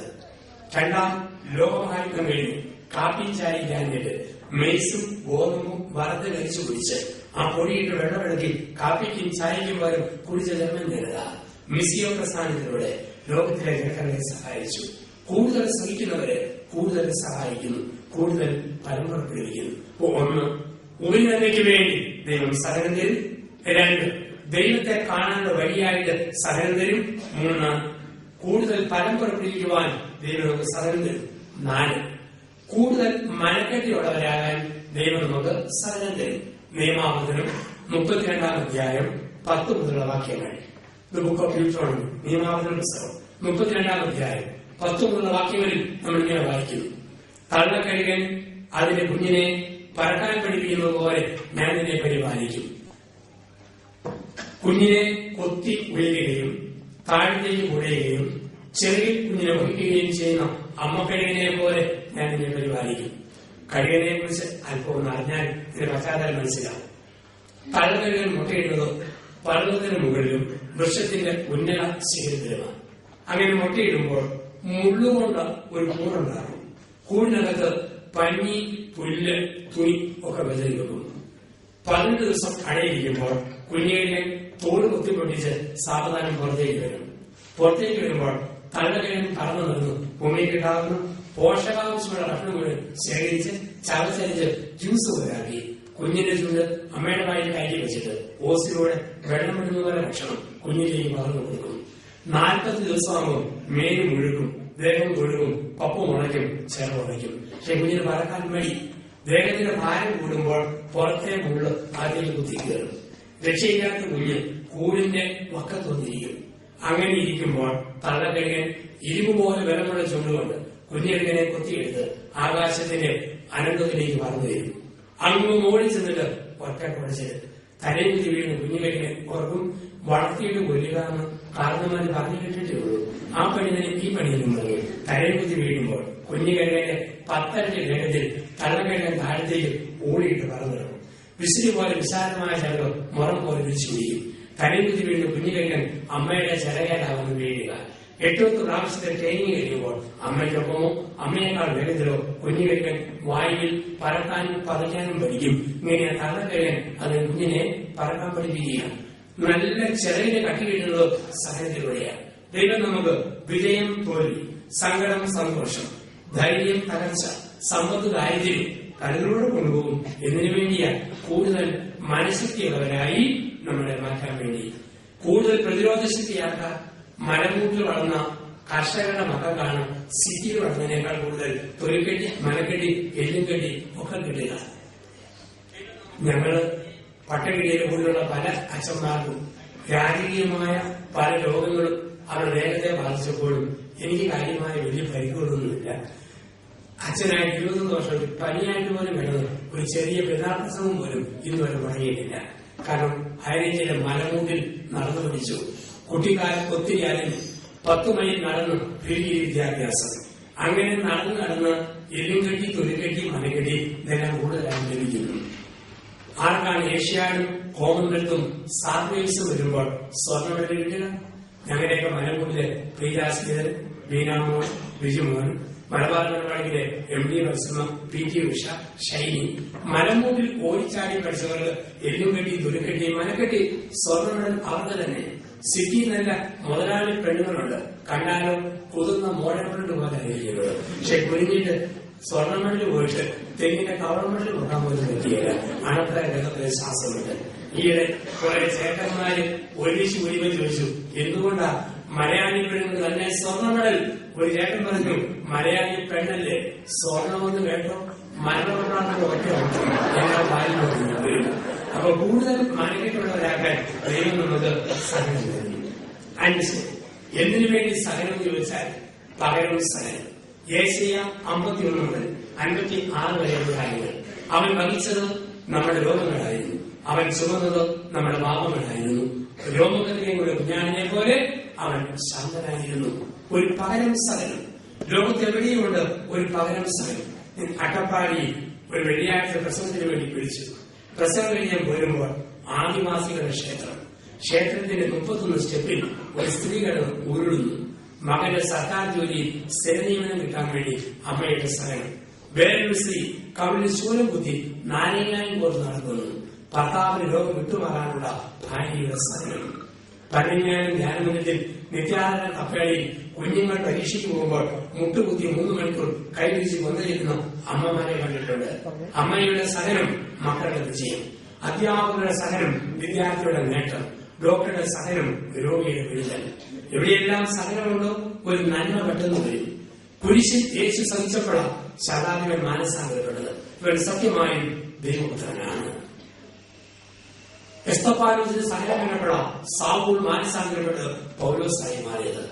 ഇന്ന് നമ്മുടെ ജനത്തിന്റെ ഇറാഖിലെ സഹനം, സിറിയയിൽ, ലിബിയയിൽ, ലോകത്തിന്റെ വിവിധ ഭാഗങ്ങളിൽ ആരൊക്കെയോ സഹിക്കുമ്പോൾ ഇന്ന് കത്തോലിക്ക സഭ ലോകത്തിലെ 1ാം ശക്തിയായിട്ട് മാറി. 124 കോടിയാണ് നമ്മൾ ഇന്ന്. അനേകം കൊല്ലപ്പെട്ടപ്പോൾ, അനേകം രക്തസാക്ഷികളായി സഹിച്ചപ്പോൾ, പണ്ട് വത്തിക്കാന്റെ വധക്കുന്നുകളിൽ, റോമിൻ ആംഫി തിയേറ്ററുകളിൽ ക്രൂരകടങ്ങൾ നമ്മുടെ പൂർവികരെ കടിച്ചു കീറിയിട്ടുണ്ട്. അങ്ങനെ കടിച്ചു കീറിയപ്പോഴും അവിടെയും വളർന്നു വന്ന സഭ രക്തസാക്ഷിയുടെ ചുടുനിണത്തിൽ തടച്ചുകൊള്ളുന്ന സഭ. ഇതാണ് സഹനമെന്നൊക്കെ പറയുക. ഓരോ ഗവൺമെന്റ് മാറി മാറി വരുമ്പോൾ നമ്മുടെ പള്ളികൾ പൊളിച്ചിട്ടുണ്ട്, സ്ഥാപനങ്ങൾ തകർത്തിട്ടുണ്ട്. പക്ഷേ പലതരം ശവക്കലറ ഈ ഭൂമിയിൽ വീഴുമ്പോൾ കത്തോലിക്ക സഭ വളരും. ഇന്ന് ലോകത്തെ ഏറ്റവും വലിയ സംഭവമാണ്. ചില പേടിതങ്ങ വരെ പറയുമ്പോൾ അവന്റെ ഇവരെ പറയേ. പക്ഷെ യഥാർത്ഥത്തിൽ ക്രിസ്തുവിനെ അനുഭവിച്ചവർ വളർന്നു വരുന്ന ഒരു സമൂഹമായിട്ട് ഇന്നും തനിച്ചു വളരുന്നു. അതാണ് നമ്മുടെ സഭയുടെ വളർച്ച. യേശു പറഞ്ഞില്ലേ, ഭയപ്പെടില്ല, ലോകത്തെ ജയിച്ചവർ നിങ്ങളുടെ കൂടെയുണ്ട്. ഗുരുവിനേക്കാൾ ഒരു ശിഷ്യനില്ല, ശിഷ്യനേക്കാൾ ആനുമില്ല. നമ്മുടെയൊക്കെ ജീവിതം ഒരു കത്തിന്റെ യാത്ര പോലെയാണ്. നിങ്ങൾ എനിക്കൊരു കത്തയക്കും. അത് ജോസഫ് നമ്പരിലെ സെന്റ് ജോസഫ് പ്രൊവിൻഷ്യൽ ഹോസ്, കോട്ടയം 6. കത്ത് പോസ്റ്റ്മാൻ എടുത്ത് നോക്കിയിട്ട് നല്ല കവറാണല്ലോ പറഞ്ഞ് ഒരു ഉമ്മയും കൊടുത്ത് കത്ത് പോക്കറ്റിലിട്ടാൽ കുവൈറ്റിൽ കത്ത് കോട്ടയത്ത് കിട്ടിയല്ല. പോസ്റ്റ്മാൻ കത്തെടുത്ത് നോക്കിയിട്ട് ഒരു സീലെടുത്ത് കത്തിന്റെ മോഹം നോക്കി ഒറ്റ കുത്തു. പരകത്തിനോട് പൂച്ചിക്കടിയെ മുറുകിക്കടി ഒറ്റയല്ല. അതിങ്ങനെ കൊല്ലി കത്തൽ ഒന്നേ കൂടി വളവളമൊക്കെ ചാടി എന്നെ വരും. കോട്ടയത്തെ പോസ്റ്റ്മാൻ കത്തൽ നോക്കിയിട്ട് ഒരു വലിയ പരിചയമുള്ള അച്ഛൻ, ആഹാ മോന്തയ്ക്ക് മാത്രമേ ഉണ്ടോ, ഇരിക്കട്ടെ പള്ളിയിൽ വരണം പുറകിൽ സീലും. ഇത്രയും സീലും കുത്തും കൊണ്ടാല് കുവൈറ്റിലെ കത്ത് കോട്ടയത്ത് എന്നെ കിട്ടും. പിതാവായ ദൈവം അമ്മയുടെ ഗർഭപാത്രമെന്ന് പോസ്റ്റ് ബോക്സ് ചെയ്യും. സ്വർഗം ബിയോന്ന് നെറ്റിയിലെത്തി നമ്മളെല്ലാം പോസ്റ്റ് ചെയ്യും. ഏകമാതാവ് ലോകമാതാവിന്റെ വലിയ പോസ്റ്റ് ഓഫീസിലേക്ക് നമ്മളെ പ്രസവിച്ചു. ഈ ലോകയാത്രയിൽ അമ്മായിയമ്മയുടെ കുത്ത്, നാത്തൂരിന്റെ നോണ്ട്, കെട്ടിടത്തിന്റെ കീഴ്, ഭാര്യയുടെ ചവിട്ട്, മക്കളുടെ ജോലിച്ചിൽ ഇതെല്ലാം കിട്ടും. ഇതെല്ലാം കിട്ടിയാലേ ദൈവം ഒരുക്കുന്ന സ്വർഗം വിയോയിൽ നമ്മളൊക്കെ എത്തിച്ചേരും. നമ്മൾ ഇങ്ങനെ ഒരു ധ്യാനത്തിലൂടെ കടന്നു പോകുമ്പോൾ ഒരു ചോദ്യം മാറ്റി ചോദിക്കണം ഇന്നു മുതൽ. എന്തിനു വേണ്ടി സഹനം തന്നും ചോദിക്കരുത്, വേറെ ചോദ്യം ചോദിക്കാൻ പഠിക്കണം. നല്ലവർ സഹിക്കുമ്പോൾ എന്ത് സംഭവിക്കും? ഈ ചോദ്യം ഇന്നു മുതൽ നമ്മൾ ചോദിക്കണം. നല്ലവർ സഹിക്കുമ്പോൾ എന്ത് സംഭവിക്കുന്നു? നമ്മളാരും വലിയ തമ്മാടികളോ കുറ്റക്കാരോ ഭാവികളൊന്നുമല്ല. പിന്നെ ചുമ്മാ ഒരു കള്ളഭക്തിയോട് പറയും ഞാൻ ഭാഗ്യയാണ് ആ ഭാഗ്യമാണ്, അത് ചുമ്മാ ശുദ്ധം നുണയാണ്, ഒരിക്കലും സത്യമല്ല. കാരണം ഇങ്ങനെ പ്രാർത്ഥിക്കുന്നവരോട് വരുമ്പോഴേക്കും ഓ മിസ്സിസ് ഭാവിനി എന്താണ് വിശേഷം, ഉടനെ കാണാൻ ഭാവിനെ പോലെ പത്തിയും മുങ്ങിച്ചിരി വരുന്നത് ചുമ്മാ നുണയുടെ പ്രാർത്ഥനകളുണ്ട്. അതിനൊരു അർത്ഥമൊന്നുമില്ല. നമ്മൾ സാമാന്യം വലിയ അന്തസ്സുള്ളവരാ, അന്തസ്സായി ജീവിക്കുന്നവരാ. അപ്പൊ അങ്ങനെയാണെങ്കിൽ നല്ലവർ സഹിക്കുമ്പോൾ എന്ത് സംഭവിക്കും? 3 ഉത്തരങ്ങൾ ബൈബിൾ നമുക്കായി തരുന്നു. 1, നല്ലവർ സഹിക്കുമ്പോൾ അവർ ശാന്തതയിലേക്ക് പ്രവേശിക്കും. രോഗത്തിലും ക്ഷീണത്തിലും ജീവിത സാഹചര്യത്തിലും ബലത്തോടെ നിൽക്കണം, നന്നായിട്ട് ജീവിക്കണം. നല്ലവർ സഹിക്കുമ്പോൾ അവർ ശാന്തതയിലേക്ക് പ്രവേശിക്കും. മഹാത്മാഗാന്ധി നന്നായിട്ട് ജീവിച്ചു. വെടിയുണ്ടേക്ക് വീണപ്പോൾ നിശ്ചലമായ ഒരു വാച്ചും ഒരു കണ്ണടയും താഴെയുള്ളൂ. അത് കണ്ണിൽ പറഞ്ഞു, ഹേ രാം. ജീവിതത്തിൽ വിളിച്ച ദൈവത്തിന്റെ നാമം അവസാനം വിളിച്ചു, ശാന്തതയിൽ പ്രവേശിച്ചു. ക്രിസ്തു കുരിശിൽ സഹിക്കുമ്പോൾ അവസാനം അത് വിടാതെ നിന്റെ കരങ്ങളിൽ എന്റെ ആത്മാവിനെ സമർപ്പിക്കുന്നു. നല്ലവർ സഹിക്കുമ്പോൾ ശാന്തതയിലേക്ക് പ്രവേശിക്കും. എങ്ങനെയാണോ ജീവിതം അങ്ങനെയാണ് ജീവിത അന്ത്യം. നന്നായിട്ട് ജീവിച്ചു അവസാനം ശാന്തത, നന്നായിട്ട് ജീവിച്ചില്ലേ അവസാനം ബലം. 80 വയസ്സുള്ള മനുഷ്യൻ മരിക്കാൻ കഴിയുമ്പോൾ രോഗിലേഖനം കൊടുക്കാൻ വേണ്ടി വീട്ടുകാരെ വിളിച്ചു.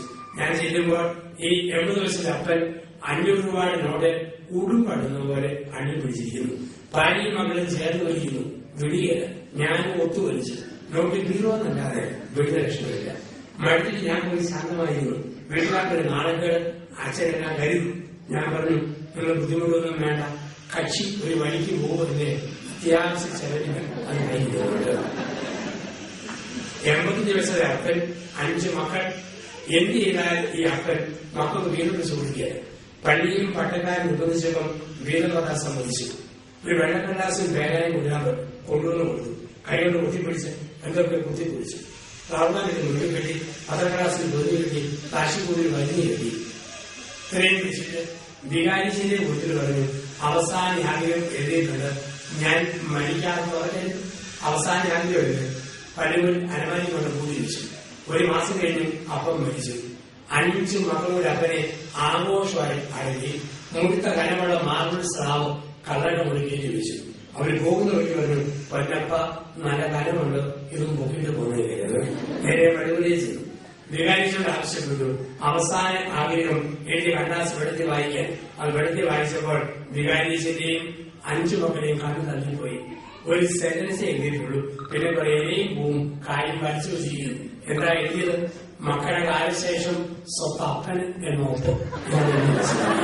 അപ്പൊ എങ്ങനെയാണ് ജീവിതം, അങ്ങനെയാണ് ജീവിതം അന്ത്യം എന്ന് പറയുക. അപ്പം നന്നായിട്ട് ജീവിക്കുമ്പോൾ അവർ ശാന്തതയിൽ പ്രവേശിക്കുന്നു. ഞാൻ ബെക്കങ്ങാടി ഒരു പള്ളിയിൽ ധ്യാനിക്കുന്നു. 70 വയസ്സുള്ള അപ്പനും 40 വയസ്സുള്ള മോനും കൂടെ പിണകം. പിണക്കത്തിന് കാരണത്തിനും കുഴപ്പം അപ്പന്റെ അല്ല. 3 പെൺമക്കളും ഈ ഒരു മോനുമാണ്. 3 പെൺമക്കളെ നന്നായിട്ട് പിടിച്ചു വിട്ടു. 50 ഏക്കറോളം സ്ഥലം മുഴുവൻ കശുവണ്ടി, അടയ്ക്ക, തേങ്ങ, കുരുമുളക് കാത്തിൽ വരും. ഇവന്റെ പേരിൽ ഒന്നും എഴുതി കൊടുക്കുകയാണ്. ഇവന്റെ കൊച്ചിന്റെ പാവാട നിറം ചെയ്യുന്ന അപ്പനാണ്, ഒന്നും കൊടുക്കത്തില്ല. എന്റെ കാലശേഷം ഞാൻ കല്യാണം അപ്പന്റെ ചോദ്യം. ഷബിന് പേടി, ഇന്നത്തെ കാലമല്ലേ, ഈ ഇനി പെമ്പിടാൻ ജമാൻ ചെയ്താലും അവസാനം രാഷ്ട്രീയക്കാരും പള്ളിക്കാരും നിർബന്ധിച്ചപ്പം അപ്പൻ വീതം വെച്ച് കൊടുത്തു. ഇങ്ങനെ എഴുതി, മേലാദായം മുഴുവൻ അപ്പന്, കീഴാദായം മുഴുവൻ മോന്. നമ്മൾ ഓർക്കുന്നില്ല ബെത്തങ്ങാടിയിലെ മേലാദായം കീഴാദായം. കർണാടകത്തിൽ കയറി ചെല്ലുമ്പോൾ മേലാദായം, മുകളിൽ ഉണ്ടാകുന്ന മുഴുവൻ മേലാദായം. കശുവണ്ടി, അടയ്ക്ക, തേങ്ങ, കുരുമുളക്, കാപ്പി. കീഴാദായം കാച്ചിക്ക, ചേന, കപ്പ, ഇഞ്ചി, മഞ്ഞൾ. പലരും കശുവണ്ടിയും അടയ്ക്കാനും ഒക്കെയാണ്. എവിടെ കീഴാദായം? മോൻ വെയിൽ വന്ന് വെള്ളം കുടിക്കണം. അവ പിന്നെ കശുമാങ്ങാട് സീസണായി. മാങ്ങ പഴുത് അണ്ടി മൂത്തപ്പോ അവൻ അണ്ടി മുതൽ ഉരിഞ്ഞെടുത്തിട്ട് പറഞ്ഞു, അണ്ടി കീഴാദായം എനിക്ക്, മാങ്ങ മേലാദായത്തിന് അവിടെ പറഞ്ഞു. അപ്പൊ നമ്മൾ എങ്ങനെ ജീവിക്കുന്നു അങ്ങനെയാണ് ജീവിതത്തിന് അന്ത്യം എന്നൊക്കെ പറയുക. നന്നായിട്ട് ജീവിക്കുന്നത് നല്ല ജീവിതം ആദ്യം. ഒരമ്മച്ചി വീട്ടിൽ എന്നും രാവിലെ എഴുതും പള്ളിയിൽ പോവുകയാണ്. ഉരുളക്കിഴങ്ങ് ചാറും അപ്പവും ഉണ്ടാകും. ഉച്ചയ്ക്ക് ഉരുളക്കിഴങ്ങ് തോരനും ചോറും. വൈകിട്ട് ഉരുളക്കിഴങ്ങ് മുട്ടയും കൂടെ ചെറിയ ഒരേ പള്ളി. ഈ ഉരുളക്കിഴങ്ങാണ് അമ്മച്ചിയുടെ ജീവിതം. അങ്ങനെ അവസാനം അമ്മ മാരകമായ രോഗം പിടിച്ച് മരിക്കാൻ കിടന്നു. ഭർത്താവും മക്കളൊക്കെ ചുറ്റും നിൽക്കുന്നു. അമ്മച്ചി ഇങ്ങനെ മരിക്കാൻ കിടന്നു. അതിനിടയിൽ ദൈവമേ എന്ന് പറഞ്ഞ് അങ്ങ് പൊങ്ങി. ഒരു ഭർത്താവ് മക്കൾ ഓർത്തു, നിന്റെ കാര്യങ്ങളിൽ ആത്മാവിനെ സമർപ്പിക്കണം. ഇപ്പം പൊങ്ങി വന്ന അമ്മ മൂക്ക് വിടത്തി, ദൈവമേ ഉരുളക്കിഴങ്ങ് തരുന്ന മറന്നു തിരിച്ചങ്ങോട്ട് കിടന്നു. എങ്ങനെയാണ് ജീവിതം? അങ്ങനെയാണ് ജീവിതത്തിന്റെ അന്ത്യം. നല്ലവർ സഹിക്കുമ്പോൾ അവർ ശാന്തതയിലേക്ക് പ്രവേശിക്കും. ഞാൻ ഒരു അമ്മച്ചിക്ക് രോഗീകരണം കൊടുത്ത് കുർബാന കൊടുക്കാൻ വേണ്ടി മോഹം വിളിച്ചു. വളരെ ദരിദ്രം കൊടുക്കുക. പ്രാർത്ഥിക്കുമ്പോൾ ഈ മോഹം പറഞ്ഞു, അച്ഛാ എന്റെ അമ്മയോട് ചോദിച്ച് അവസാനം ഒരു അമ്മയ്ക്ക് എന്നതാ പറയാനുള്ളതെന്ന് അച്ഛനൊന്ന് ചോദിക്കും.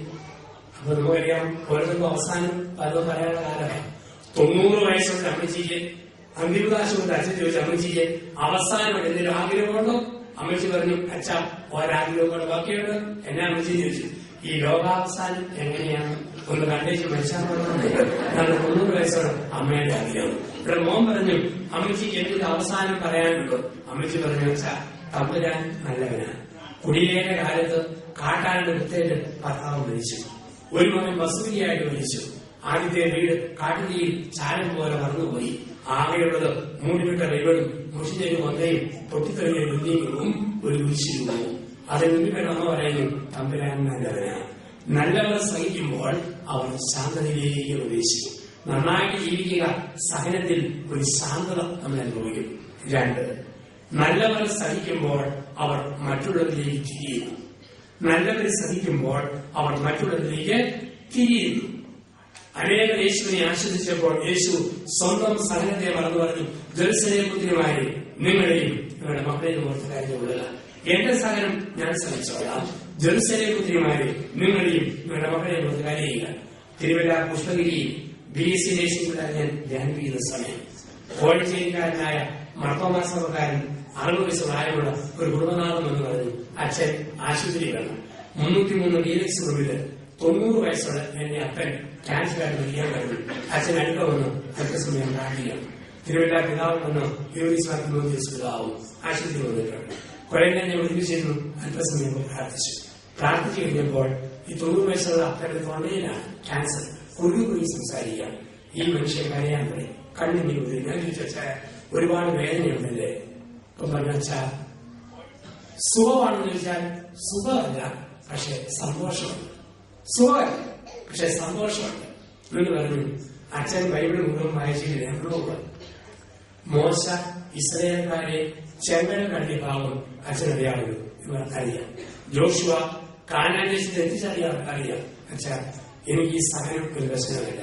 എന്റെ കർത്താവാകുന്ന മോശ ആശുപത്രിയാകുന്ന ഈ കട്ടിലെ ചെങ്കടൽ എന്നെ കടന്നു. എന്റെ ക്രിസ്തു വന്ന ജോഷ സ്വന്തം എന്ന കാനാൻ ദേശത്ത് എന്നെ എത്തിക്കുന്ന ഉറപ്പുണ്ട്. എനിക്ക് അതുകൊണ്ട് പിടിച്ചു നിൽക്കാൻ പറ്റും. കുരിശിന്റെ സന്ദേശം, സഹനത്തിന്റെ സന്ദേശം പഠിച്ച അനുഗ്രഹീതനായ മനുഷ്യൻ സഹനത്തിൽ മറ്റുള്ളവർക്ക് തിരിയുന്നു. ഒരു മനുഷ്യൻ കാരിത്താസിൽ കിടക്കുമ്പോൾ ക്യാൻസർ ബാധിച്ച രോഗി വേദന കൊണ്ട് പുഴയിൽ ഞാൻ ചോദിച്ചു, സഹിക്കാമെന്നില്ലേ? അച്ഛാ സഹിക്കാമല്ല, പക്ഷെ 2, 3 വയസ്സുള്ള കുഞ്ഞുങ്ങളെ കണ്ടില്ലേ റേഡിയേഷൻ ഇതിനായിട്ട് കിടക്കുന്നത്. ആ കുഞ്ഞുങ്ങളുടെ സഹനം കാണുമ്പോൾ 7 പതിറ്റാണ്ടുകളിൽ ജീവിച്ച് എനിക്ക് ഈ സഹനത്തെ സ്വീകരിക്കാൻ പറ്റും. വയറ്റുവേദനോട് പറയുന്ന അമ്മച്ചോട് ചോദിച്ചു, മകനോട് ചോദിച്ചാൽ വേദനയില്ലാതെ മരുന്ന് മേടിച്ചു തരികയല്ലേ? അമ്മയുടെ മകനോട് അച്ഛാ അവന് കാശില്ല. ഞാൻ കാശ് ചോദിച്ചാൽ അവൻ കടം മേടിക്കാൻ പോകും. അവന്റെ സഹനം എനിക്ക് കാണാൻ വര. ഞാൻ ഇന്ന് സഹിക്കുക. നല്ലവർ സഹിക്കുമ്പോൾ അവർ മറ്റുള്ളവരിലേക്ക് തിരിയും. 3, നല്ലവർ സഹിക്കുമ്പോൾ ശത്രുത ഇല്ലാതാകുന്നു. യേശുവിനെ ശത്രുക്കൾ കുരിശിൽ തറച്ചപ്പോൾ യേശു ശത്രുതയെ കുരിശിൽ വധിച്ചു. യേശുവിനെ ശത്രുവായി കണ്ടവരുണ്ട്, പക്ഷെ യേശുവിന് ശത്രുക്കളില്ല. അവന്റെ ജീവിതത്തിൽ കുറച്ച് സഹിച്ചു കഴിഞ്ഞപ്പോൾ പറഞ്ഞു, പിതാവേ ഇവരോട് ക്ഷമിക്കണം. ആരോടൊക്കെ? ആണിയടിച്ചവരോട്, ചാട്ടയടിച്ചവരോട്, കുരിശി തറച്ചവരോട്, കൊറ്റിക്കൊടുത്തവരോട്, തള്ളി പറഞ്ഞവരോട്, അന്യായമായി വിധിച്ചവരോട് എല്ലാവരോടും ക്ഷമിക്കണം. അതാണ് ക്രിസ്തുവിന്റെ ക്ഷമ. സത്യം പറഞ്ഞ് ഞാൻ കരുതൽ ഓർക്കും, യേശുവിന്റെ സാന്നിധ്യം ഞാനായിരുന്നെങ്കിൽ ഉയർത്താനും കൂടി അവസരം കിട്ടിയില്ലെങ്കിൽ ഞാൻ നേരെ പോയ പുത്താന്റെ 1-ാം ദിവസം പീലാത്തോസിന്റെ കോടതിയിലേക്ക് എഴുന്നേക്കണമെന്ന് പറഞ്ഞു. നീ എന്നെ വിളിച്ചു കസേരയിലും പാർക്കിൻസണിലോ ഇന്ന് വരച്ചിട്ടുണ്ടെന്ന് പറഞ്ഞു ഒരു ശിക്ഷ കൊടുത്തിട്ട് പോകും. യുവദാസനെ ചൊറിയണതിന് പൊടി വാങ്ങിയില്ലേ, ചൊറിഞ്ഞോട് നടന്ന് നീ എന്നെ ഒറ്റിക്കൊടുത്തവനല്ലേ. 10 ദിവസം ഇരിക്കാതിരുന്നിട്ട് എഴുതുകയായിരുന്നെങ്കിൽ നടക്കാൻ പറ്റിയത് നീ എന്നെ തടി പറഞ്ഞവനല്ലേ. അതാണ് മനുഷ്യന്റെ വാശി. ക്രിസ്തുവിന് വാശിയില്ല. അവനെ അനുകരിച്ച് എല്ലാവരെയും അനുഗ്രഹിച്ച് പറഞ്ഞുപോയ ക്രിസ്തു നല്ലവരെ സഹിക്കുമ്പോൾ അവർ ക്ഷമിക്കാനുള്ള സഹിക്കുവാനുള്ള ശക്തി ദൈവം പ്രദാനം ചെയ്യും. പ്രിയപ്പെട്ടവരെ, നമ്മുടെ സഹനങ്ങളെ രക്ഷാകരമാക്കി മാറ്റാം, ദൈവകരങ്ങളിലേക്ക് കൊടുക്കാം. ആ സഹനത്തോട് നമ്മുടെയൊക്കെ സഹനത്തെ ക്രിസ്തുവിന്റെ സഹനത്തോട് ചേർത്ത് വെക്കാം. അങ്ങനെ അനുഗ്രഹീതമായ ജീവിതം നയിക്കുവാൻ ദൈവം വിളിക്കും. ഇരുന്നോട് തന്നെ ഒരു ചെറിയ പഴയ ഈരടി നമ്മൾ ഇന്ന് ആരംഭിക്കുന്നു. ദുഃഖത്തിന്റെ പാനപാത്രം